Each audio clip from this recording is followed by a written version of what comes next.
Hola, el día de hoy vamos a comenzar con las actividades de la sesión número 3 de nuestra secuencia número 5 de nuestro libro de Historia de tercer grado. Habíamos comentado en sesiones anteriores que México estaba teniendo problemas en decidir cómo gobernarse.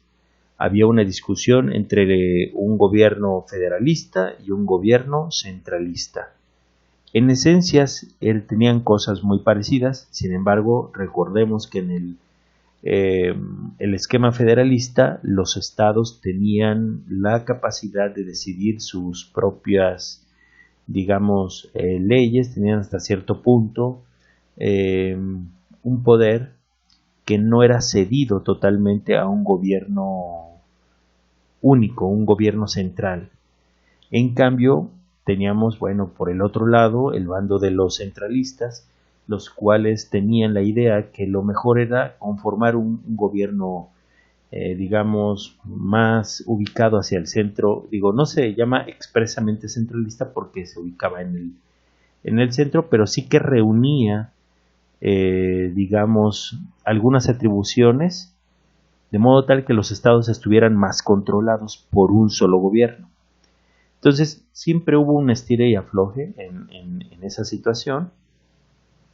Y finalmente, como estamos viendo ahí en nuestro primer subtítulo, que es la República Federal y la Constitución de 1824, el Congreso Constituyente, que en su mayoría tenía diputados federalistas, decidió organizar el país, pues como dice ahí el subrayado, en estados autónomos. También se probó que México fuese una república, pues, según el modelo de Estados Unidos, dividía el poder en general en tres partes. Recordemos estos tres poderes: el ejecutivo, el legislativo y el judicial. Bien, la Constitución Federal de los Estados Unidos Mexicanos se promulgó el 4 de octubre de 1824. Y en esta Constitución se consideraban algunos aspectos. Por ejemplo, como tenemos acá en el punto número 1, como una república democrática federal, así quedaría nuestro Estado mexicano, con un territorio ordenado en 19 estados autónomos y 4 territorios que serían gobernados por el gobierno federal. Relativamente 19 estados que podían decidir algunas cosas por sí solos y 4 que no. Si tú lo sumas, nos daría 23 entidades, menos de las que tenemos hoy en día, lo cual nos puede dar a entender que había estados que estaban incluidos a lo mejor dentro de otros, no habían sido concebidos, pero bueno, es un aspecto a resaltar. También aquí en la lectura nos mencionan que aquellas provincias que se habían unido en la época de Agustín de Iturbide dejaron de estar, digamos, unidas a México. En algún momento hicimos alguna actividad y veíamos que el territorio que iba desde la mitad de lo que hoy es Estados Unidos hasta prácticamente Panamá, que ya está casi pegado con Colombia, que sería América del Sur, reunía aproximadamente 5 millones de kilómetros cuadrados, pues mucho más de lo que tenemos hoy, que es si no mal recuerdo, un poco menos de los 2 millones, si no mal recuerdo. Pero bueno, entonces, otro punto, que los tres poderes estaban divididos, como ya te decía, en ejecutivo, legislativo y judicial, y se crearon, digamos, dos figuras, el que era el presidente y el vicepresidente, los cuales estarían a cargo 4 años. Y además el Congreso tendría 2 cámaras. Bien, fíjate, estos aspectos hay que, digamos, rescatarlos. Nos los llevamos a nuestro cuaderno, que es lo que te pido que hagas con tu subrayado. Cuando vayas leyendo o viendo el video, hazle algunas pausas, compara tu subrayado, compara tus notas con las que tenemos acá, pero principalmente haz tus propias notas. El Congreso Constituyente está formado en su mayoría por diputados federalistas. Lógico, si son la mayoría federalistas, pues lo lógico sería que la Constitución fuera más federalista. Ahora, recuerda que en algún momento leímos el texto de Servando Teresa de Mier, que en algún momento, como habíamos investigado, viajó a Estados Unidos, estuvo estudiando un poco lo que sería la organización de un país que tenía más experiencia como país independiente. Ellos habían conseguido su independencia de Inglaterra en los años 70 del siglo anterior, o sea, 1770 y algo, no recuerdo en este momento, pero tenían más experiencia que nosotros como un país próspero. Incluso ya empezaba a tener ese dominio, no tenía el dominio que tiene hoy en día, pero iba por buen camino. Entonces, de alguna manera, algunas personas consideraron que era bueno imitar la forma de organizarse de Estados Unidos, en la cual está dividida en 3 poderes. Ahora, pues rescatamos lo de nuestra primera constitución como un país independiente que se promulgó el 4 de octubre de 1824. Además, el Estado mexicano, como habíamos comentado, se configura como una república democrática federal.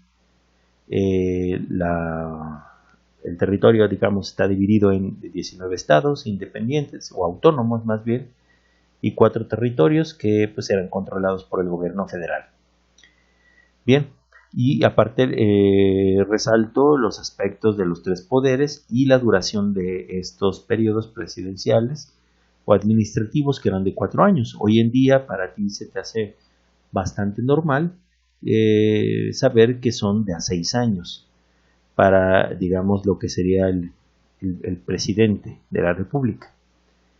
Si no mal recuerdo, el primer presidente que cambió, digamos, dejó de gobernar durante 4 años y pasó los 6 años fue Lázaro Cárdenas, allá por 1934. Bien, entonces también tenemos que rescatar este aspecto que dice: con la promulgación de la Constitución de 1824, inició el periodo histórico conocido como la Primera República Federal. Y fíjate quién gobierna después de Iturbide.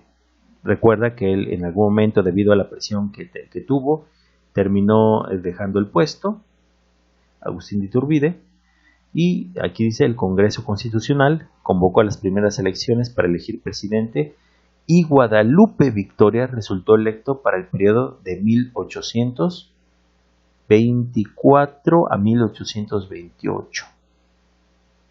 Oh, mira qué interesante, ¿no? Guadalupe Victoria. Nosotros habíamos tenido en aquel entonces, muy al inicio de esta secuencia, que teníamos 2 líderes, y los líderes eran, por supuesto, Agustín de Iturbide, y teníamos a Vicente Guerrero. Entonces parecería que en algún momento sería interesante analizar quién fue Guadalupe Victoria. Pero bueno, es parte de lo que rescatamos. Y bueno, uno podría pensar, pues bueno, ya se fue Agustín de Iturbide, ya tenemos un país más tranquilo, tenemos una constitución, pero ¿qué creen? No es así de fácil. Y entonces aquí tenemos nuestro segundo subtítulo, que es Primeros problemas de nuestro país. Y aquí se nos menciona que en 1825 el ejército mexicano tomó San Juan de Ulúa. Recuerda, último reducto español en México. Recuerda que habíamos estado bloqueados en este puerto que nos servía para comerciar hacia el extranjero, pero finalmente tomó el control el ejército mexicano. En 1827 el gobierno decidió expulsar a los españoles que vivían en México. No nos expresa el texto si todos o solamente aquellos españoles que pudieran haber estado alentando a una recuperación del territorio por parte de Fernando VII.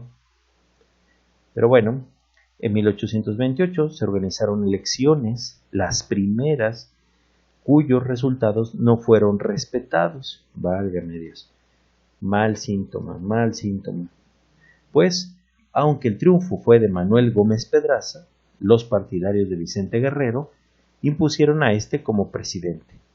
Bueno, ya apareció otra vez Vicente Guerrero, pero bueno, no apareció de la manera en que hasta ahora pues nos habían pintado. Pero bueno, habría que leer entonces por qué no pudo llegar Manuel Gómez Pedraza. Sí, el texto nos dice que los partidarios de Vicente Guerrero se impusieron. Quizá hubo, digamos, irregularidades en las elecciones. Y bueno, y dice, el gobierno de Guerrero enfrentó un intento de reconquista por parte de España, pues sí, no se iba a quedar con los brazos cruzados, la cual estaba comandada por Isidro Barradas. Los españoles desembarcaron en 1829, pero fueron derrotados en Tampico por las fuerzas mexicanas al mando de Antonio López de Santana. No se te vaya a olvidar este personaje. Y bueno, vamos a rescatar algunas ideas, como son los primeros problemas de nuestro país. 1828 se organizaron las elecciones, las primeras.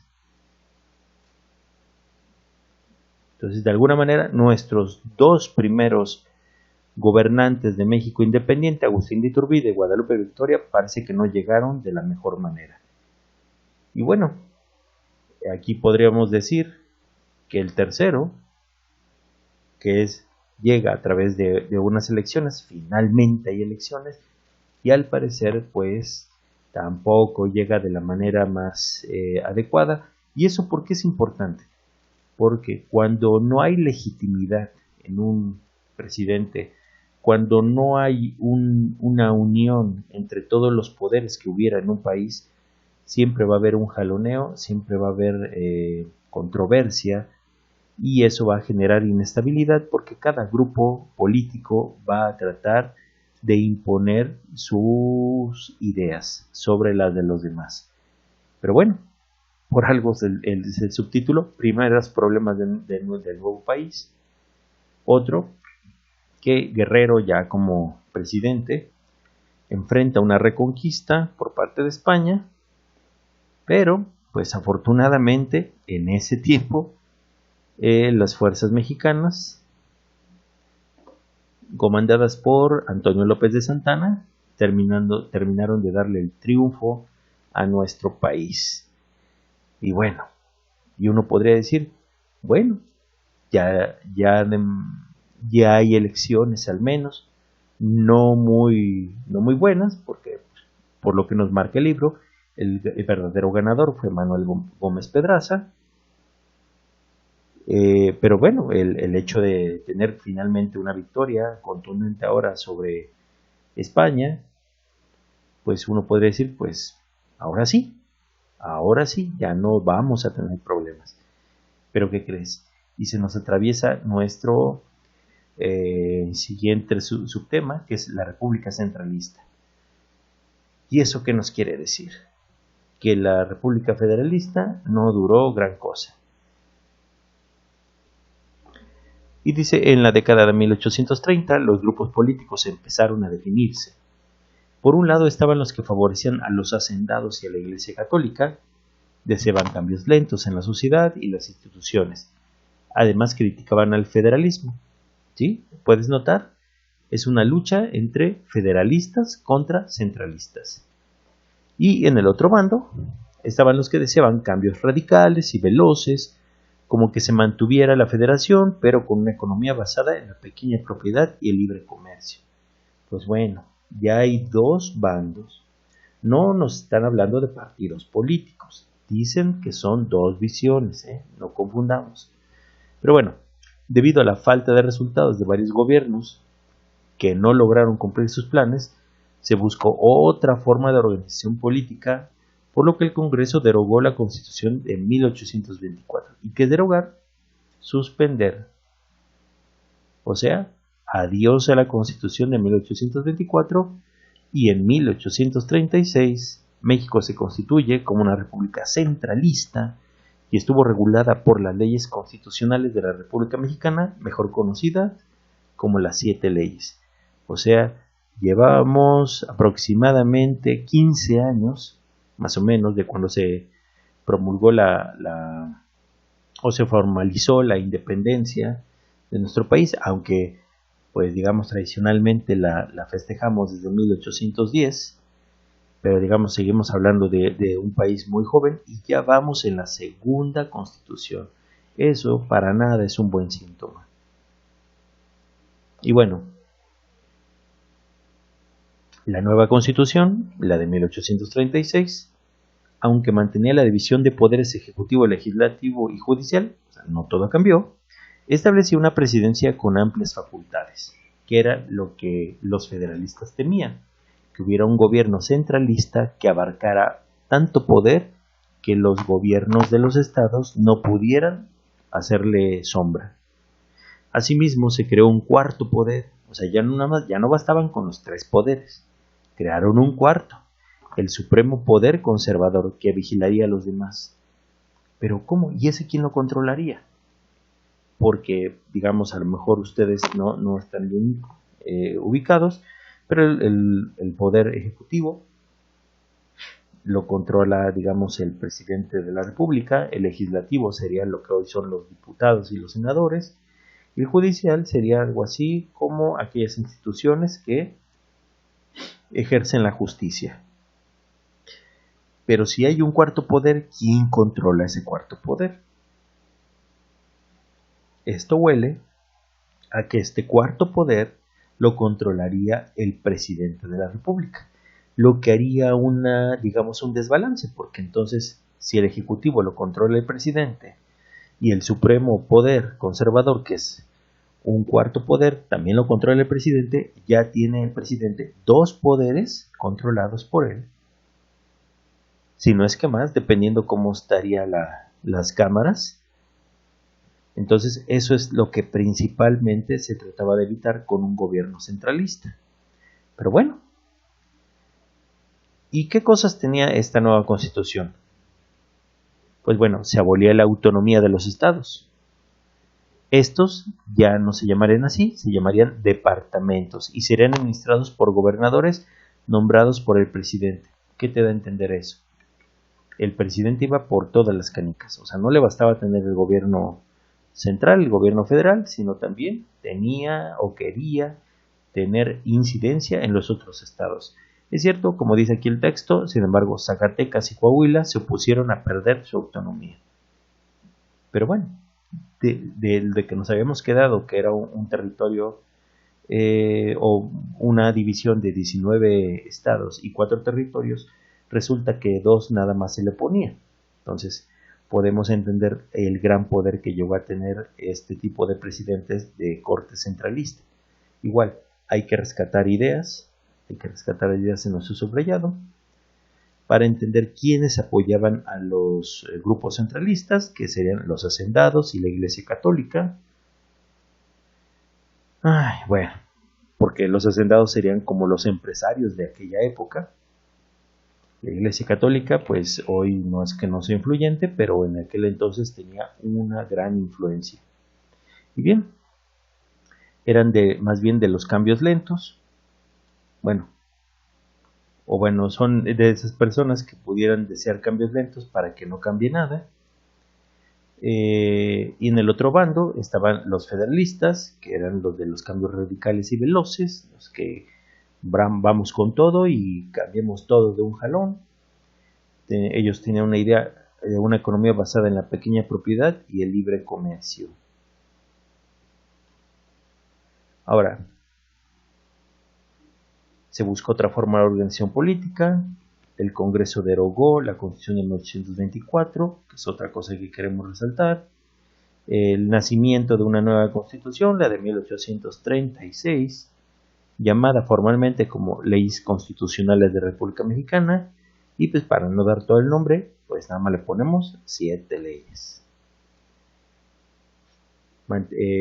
Subrayamos, digamos, el que se mantuvieran los 3 poderes, pero la creación de un cuarto poder, denominado Supremo Poder Conservador, y el cambio de denominación, ya no se llaman estados, sino se llaman departamentos, y que además resaltamos que eran controlados por el presidente.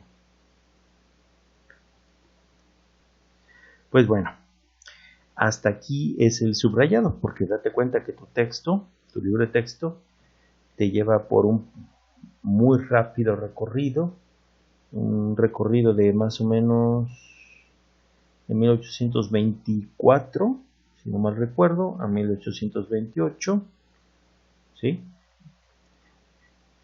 No, de 1824 a 1836. Bien, pues vámonos con la actividad número 3. Y aquí vamos a necesitar, digamos, recuperar esta información, que aquí en primer punto nos dicen que observemos los mapas de 1824 y este otro que sería, digamos, la división de nuestro país de 1821 a 1823. Este ya lo estudiamos, te lo mencioné hace algún tiempo, acerca de cuánto era más o menos la extensión de nuestro país en aquellos años. Pero bueno, y me dicen, identifiquen los cambios en el territorio nacional y anótelos en su cuaderno. Fíjate, este es el nuevo, digamos, el de 1824. Y este es el del 21 al 23. Bien, lo podemos ver. Tiene sus divisiones muy distintas. Hay nombres que hoy en día ya no existen como tal. Fíjate que aparece un tal Valladolid, que hoy ya no existe, pero sabemos que hoy se llama Morelia. Hay un Nueva Vizcaya, que ya no existe, se denomina de otra manera. Fíjate lo que el cambio de Sonora, sí existe Sonora todavía, pero no tiene esta misma forma. Nótese que esta sección aquí debería llamarse Sinaloa y no estaba. Tendríamos que estudiarla cuándo es que se separaron, cómo se crearon. En algún momento, Santander, fíjate que en este mapa del 21 al 23, en la época de Agustín de Iturbide, Nuevo Reino de León, el territorio llegaba hasta Costa Rica, llegaba hasta acá. O sea, no se incluía, nada más faltaba Panamá, que está en esta región, y prácticamente todo Centroamérica sería, bueno, no es que lo hayamos conquistado, sino ellos decidieron unirse a nosotros como país.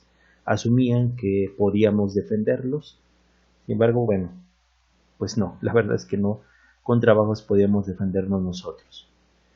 Entonces, fíjate que hay estados que aparecen y otros que definitivamente no se llamaban igual. Pero bueno, no dice Guadalajara, no dice Jalisco. Pero bueno, el mapa nuevo, digamos el de 1824, dice Alta California, cuando el otro decía California. Nuevo México, pero fíjate, este Nuevo México tiene una forma muy distinta, me parece, a como estaba acá. Coahuila y Texas, ojo, dice Coahuila y Texas, como si fueran una sola entidad, cuando antes estaban, digamos, separados. Nótese que ya no está Nueva Vizcaya, se llamaba, sí, Nueva Vizcaya y Nuevo Reino de León.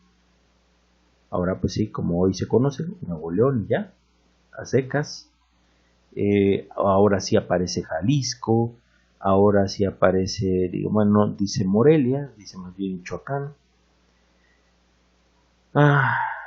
Puedes ver cambios de modo tal que el mapa ya no hay necesidad de abarcar Centroamérica. ¿Por qué? Porque ya no está pegada con nosotros.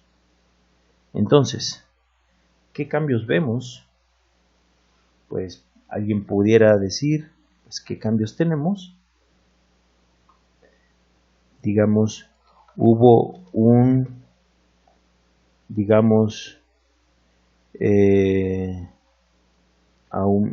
hubo cambios en los nombres de algunos estados. Por ejemplo, esto es algo que podemos denotar, que podemos ver. algunos estados se modificaron su extensión, entendiendo que modificar su extensión es que ya no tienen el mismo tamaño. Algunos a lo mejor se ven igualitos, pero fíjate, quizá vamos a tener que aumentar el tamaño del mapa para poderlo comprender.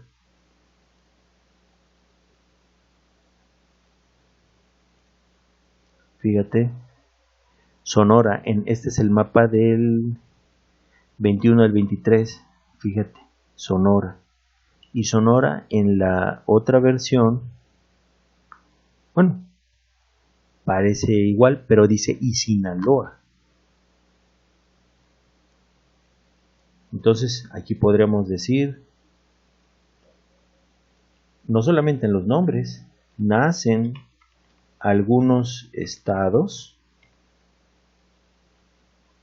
Y bueno, puedes hacer más inferencias. En el mapa de 1824 ya no incluye el territorio anexado por los países de Centroamérica, por ejemplo. Y hay más, hay más cambios que me gustaría que tú los propusieras. Yo no voy a poner todos, uno los tienes que poner tú. En el punto número 2 nos marcan que elaboremos un esquema, por ejemplo, una tabla, en el que consideren las principales características de la República Federalista y Centralista. Y destaquen los siguientes puntos: leyes que la sustentan, los poderes de la Federación y su división, el papel de los estados en la nación. Bien, vas a tener que regresar.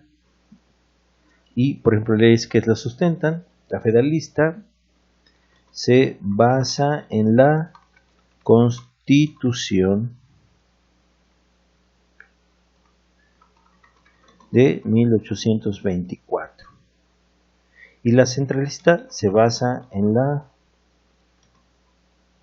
Constitución de 1836, que habíamos visto que se llama, voy a reducir el tamaño, Leyes Constitucionales de la República Mexicana,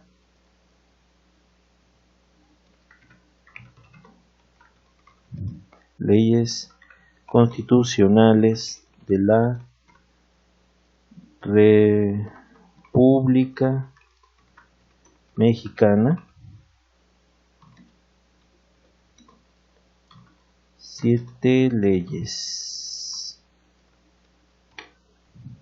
Esas son las leyes que la sustentan.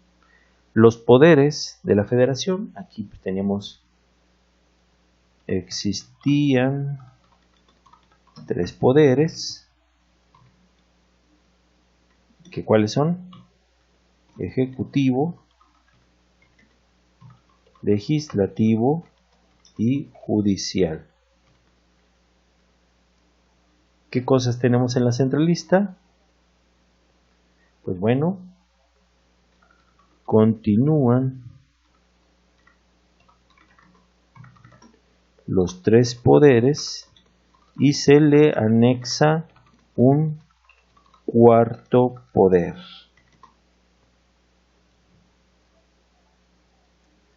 que sería el denominado el Supremo Poder Conservador. El Supremo Poder Conservador. Por ejemplo,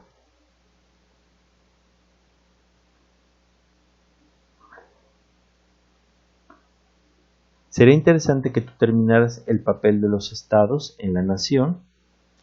Por eso, échate un clavadazo y revisa cómo quedaron los estados con la Constitución de 1824, ordenado en 19 estados autónomos y 4 territorios gobernados por el gobierno federal.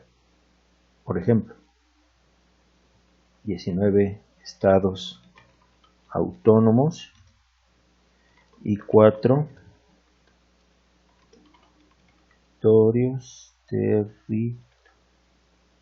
territorios controlados por el gobierno federal.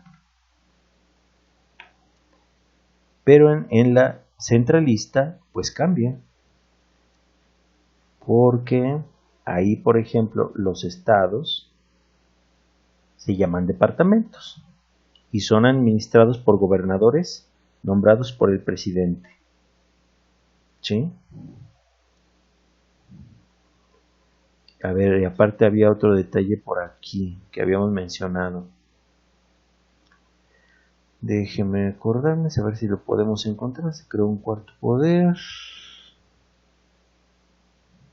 Se abolía la autonomía de los estados.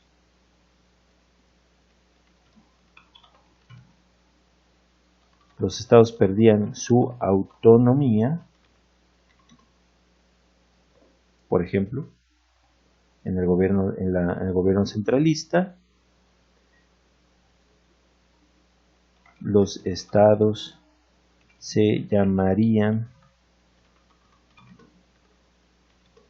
departamentos y serían gobernados por personas, digamos, de confianza o seleccionadas por el presidente. Bien, este punto te lo dejo en cuanto a poner tus conclusiones. ¿Por qué? Porque el punto de poner conclusiones es, oye, ¿y esa toma de decisiones es la correcta? Hay que analizar bien estos puntos, falta afinar estos cambios porque hay muchos cambios. Sería bueno decir, por ejemplo, el cambio de Sonora por el de Sonora y Sinaloa, que lo vimos por ahí en los mapas. Aquí lo podemos ver, pero están muy pequeños.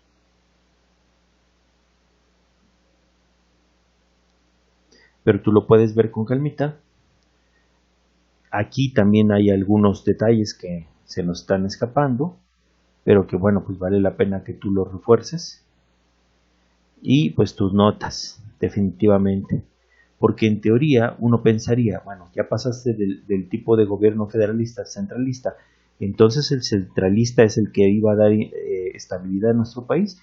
Pues lo vamos a descubrir en otras sesiones y pues por lo pronto no me queda otra más que invitarte a que veas el video, lo ves con calma, lo estudies, le pongas pausas para tomar la decisión de que cuáles van a ser tus notas de tu subrayado.